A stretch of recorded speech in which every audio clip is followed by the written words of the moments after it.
Mga celebrities na nakuha ang pinangarap nilang makarelasyon at mga crushes nila.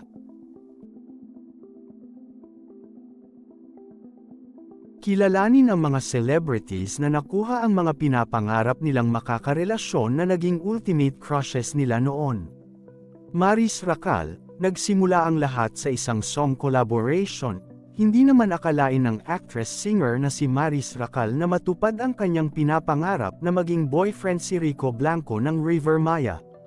Subalit, bago malaman ng publiko ang totoong estado ng kanilang relasyon, pinili muna ng dalawa na gawing pribado ang kanilang relasyon.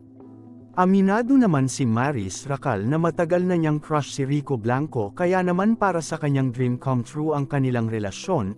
Hindi rin alintana ni Maris ang malaking age gap nila ni Rico Blanco. Andrea Brillantes, maliit na bata pa lamang noon si Andrea Brillantes ay aminado na siyang malaki ang pagkakagusto niya sa kapamilya actor na si Daniel Padilla. Sa katunayan, sa kanyang mga panayam noon ay sinasabi niyang nais niyang magkaroon ng nobyo na katulad ng katangian ni Daniel Padilla. Hayagan ding inamin noon ni Andrea Brillantes, na nais niyang makatrabaho noon si Daniel Padilla at hindi rin umano siya natatakot sa girlfriend nito noon na si Catherine Bernardo.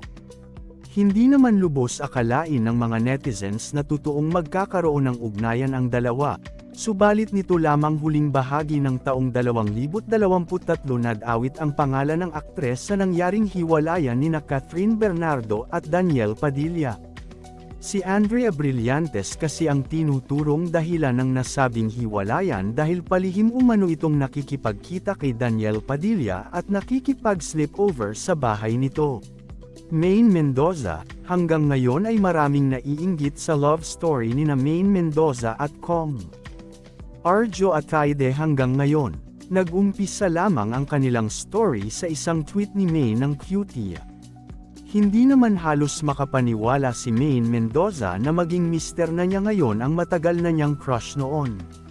Nagkasama sa iisang proyekto sina Maine Mendoza at Arjo Ataide sa pelikulang Jack and Popoy, kung saan ginampanan ni Arjo ang papel ng isang kontrabida. Doon na nagsimula na magkalapit ang kanilang mga loob hanggang sa magkaroon na ng relasyon. Dingdong Dantes at Marian Rivera, nagsimula ang love story nilang dalawa sa set ng hit Kapuso teleserye na Marimar noong 2005. Sa kabila ng mga naglabasang mga kontrobersya noon patungkol sa kanilang relasyon, hindi ito naging hadlang para lalo silang maging magkalapit sa asatiza. Nasundan pa ang kanilang proyekto nang magsama naman sila sa teleseryeng Jezebel kung saan kinilala sila bilang brightest star on TV. Makalipas ang ilang taon, nagpakasal ang dalawa at nabiyayaan naman ang dalawang anak na sina Zia at Sixto. Sa kanilang pagbabalik sa big screen, pinatunayan nina Marian Rivera at Dingdong Dantes na sila pa rin ang ultimate love team dahil napalitan na nila ang long-time highest grossing film ng Pilipinas na dating hawak ng pelikula nina Catherine Bernardo at Alden Richards. Enrique Hill. Noon pa man ay naging bukas na si Enrique Hill sa publiko sa pagkakaroon niya ng crush kay Liza Soberano bago pa man sila maging magka-love team. Naging crush na umano ni Enrique Hill si Liza Soberano noong nagkasama sila sa iisang pelikula kasama sina Bea Alonzo at Dingdong Dantes. Kaagad rin umanong napagbigyan ang kahilingan ni Enrique Hill na magkasama sila sa iisang project ni Liza Soberano, sa seryeng Forevermore. Kamakailan lamang ay ipinahayag ni Enrique Hill na maayos pa rin ang relasyon nila ni Liza Soberano sa kabila ng pagiging malayo nila sa isa't isa. Ryan Agoncillo, taong 2001 nang magkakilala sina Ryan Agoncillo at Judy Ann Santos, hindi nila lubos akalain na sa kasalan mapupunta ang simpleng hay nila noon.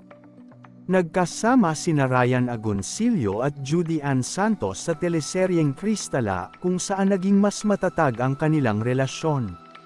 Sa ngayon ay happily married na ang mag-asawa kasama ang kanilang mga anak na sina Luna, Lucho, at Yuhan.